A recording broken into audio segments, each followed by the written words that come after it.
Cafe the ઇટાલિયનો ભાઈ અમદાવાદની અંદર આ કેફે એટલું મસ્ત મને ખરેખર ખૂબ ગમ્યું હતું. મેં ઘણા બધા લોકોને પૂછ્યું તો મારા પરમ મિત્રો એવા મને કીધું કે કમલેશભાઈ તમે ત્યાં જાઓ, રાત્રે 4 વાગ્યા સુધી પણ ચાલુ હોય છે. તો ભાઈ હું અને મારા વાઈફ પહોંચી ગયા. તો મેં મંગાવ્યું છે કોલ્ડ બ્રુ. સાહેબ આ કોફી જેને કડવી લાગતી હોય ને તો આ ખરેખર કોફી પીજો સાહેબ. 2 દિવસ પલાળેલી હોય અને એની અંદર ટોનિક વોટર નાખ્યું હોય, ખરેખર રિફ્રેશ થઈ જાય. મેં મંગાવ્યા છે મસાલા પાપડ અને એક આ ડિશનું નામ ભૂલી ગયો છું પણ ખરેખર ખાવામાં ખૂબ સરસ હતી. ગાર્લિક રાઈસ હતા, એની અંદર જે કહેવાય છે કે ગ્રેવી અને એક થાઈ રાઈસ જેવું એક ડીશ બનાવી હતી, ખરેખર સુપર હતી. અને જે ભાઈ ખાવાની મજા, જે સ્પાઇસી ખાઈ શકતા હોય તો ત્યાં જજો. મને સારી વાત શું લાગી ખબર છે આ જગ્યાની?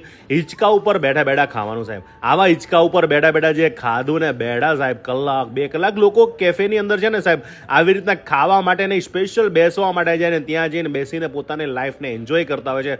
મજા આવી ગઈ સાહેબ. તમે પણ ખાવાના શોખીન તો પહોંચી જાજો.